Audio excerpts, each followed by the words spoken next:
तो चीज़ें आगे जाकर ठीक हो सकती हैं। जी, तो चलिए दोबारा से राशियों की तरफ बढ़ते हैं, अगली राशि की बात करते हैं। यानी कि यहाँ तक वृश्चिक राशि की बात हो गई थी, धनु राशि की बात करेंगे। धनु राशि के लिए शनि का मार्गी होना कैसा रहेगा? चार्ट हमारे सामने लग चुका है उस राशि का, धनु राशि का, तो उसके बारे में बात करते हैं और जानकारी लेते हैं। नेहा, धनु राशि, तो धनु जी राशि ऐसी राशि जिनकी कुंडली में, जिनकी लाइफ में शनि की महादशा बहुत कम आती है। आएगी भी तो जाकर आएगी 60 साल के बाद, 70 साल के बाद, तो इनको शनि नहीं मिलते लाइफ में। महादशा में तो खैर नहीं मिलते, अंतरदशा में तो सबको आ जाता है, 2 साल के लिए, 3 साल के लिए, 1 साल के लिए शनि का अंतर आता है, लेकिन महादशा जो है इस राशि को नहीं आती, या आएगी भी तो बहुत कम, क्योंकि ये ऐसे नक्षत्रों में पैदा होते हैं जहाँ पर शनि की महादशा बहुत लाइफ में लेट आती है।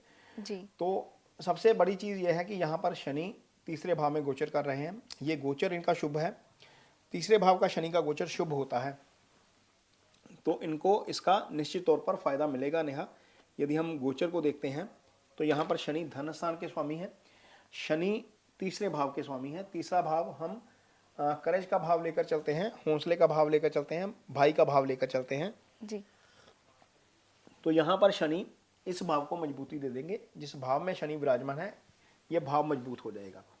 लेकिन यहाँ पर एक चीज़ नेहा ये हुई है, केंद्रीय प्रभाव नेगेटिव हो गया है राहु केतु के कारण, तो थोड़ा सा मेडिटेशन ज़रूर करिए। जब शनि महादशा में आते हैं नेहा, इनके लिए 7.5 में आते हैं तो बहुत नुकसान करते हैं। जी जब तक शनि यहाँ पर थे 17 जनवरी तक, तो काफ़ी दिक्कत हुई है इस राशि के जातकों को, लेकिन अब चूंकि शनि आगे आ गए हैं, शुभ गोचर में है, तो निश्चित तौर पर अच्छे फल भी करेंगे, धन में भी वृद्धि करेंगे, बल में भी वृद्धि करेंगे, यहाँ पर हौसले में भी वृद्धि करेंगे, डिटर्मिनेशन में भी वृद्धि करेंगे।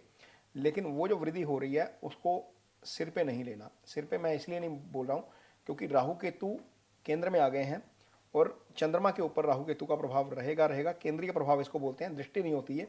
केंद्रीय प्रभाव नेगेटिव होने के कारण बहुत सारी चीज़ें जो हैं वो आप ओवर थिंकिंग में जा सकते हैं, वो आपको नहीं करना है। एक दूसरा नेहा, दूसरी जो शुभ चीज़ है, इनके लिए गुरु भी शुभ गोचर में है।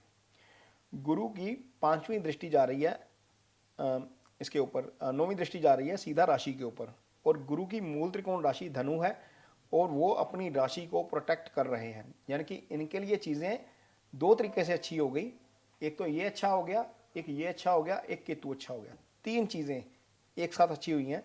तो शनि मार्गी होने के फल निश्चित तौर पर इनको अच्छे मिलेंगे और इनकी आय में वृद्धि होगी, इनको एलिवेशन मिलेगी, यानी कि तरक्की मिलेगी। तरक्की इसलिए बोल रहा हूँ क्योंकि गुरु की दृष्टि 11वें भाव के ऊपर है, 10वां भाव कर्म का है, 11वां भाव फल का है, 11वें भाव से हम आय देखते हैं।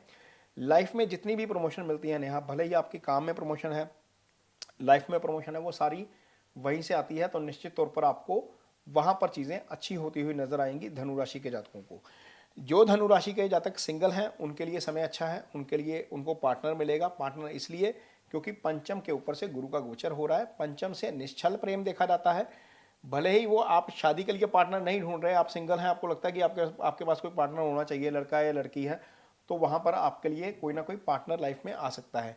यदि आपको लगता है कि पेरेंट्स आपके लिए लड़का ढूंढ दें या लड़की ढूंढ दें, तो वहाँ पर भी वो सफलता मिल सकती है, क्योंकि पंचम के ऊपर गुरु का प्रभाव आ गया है। ये स्थिति आपके लिए अच्छी है।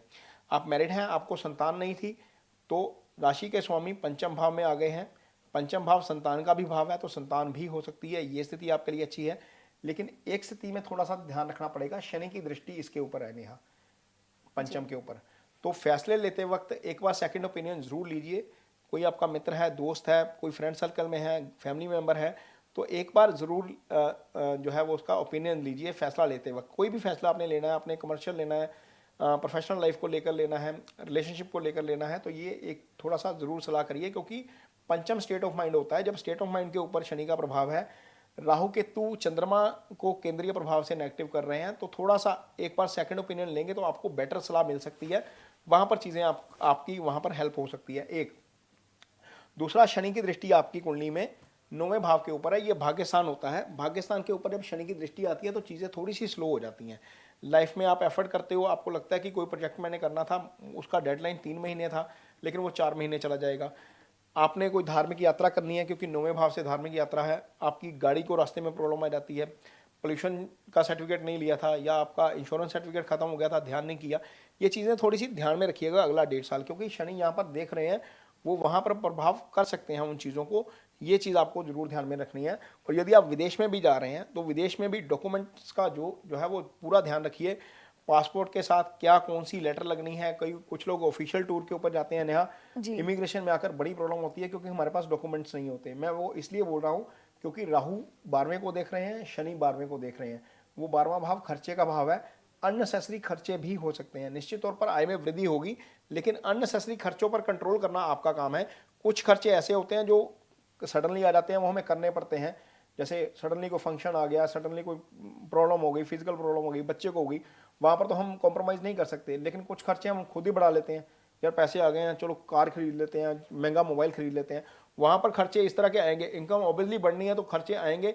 कोशिश करिए कि खर्चों को कंट्रोल करिए, क्योंकि 2 पाप ग्रहों का प्रभाव 12वें भाव के ऊपर है। ये जो भाव है वो अनिद्रा का भाव है। यहाँ बेड कंफर्ट्स यहीं से आते हैं, स्लीपिंग डिसऑर्डर भी यहीं से आते हैं। यदि आप ओवर थिंकिंग करेंगे तो आपकी नींद उड़ जाएगी।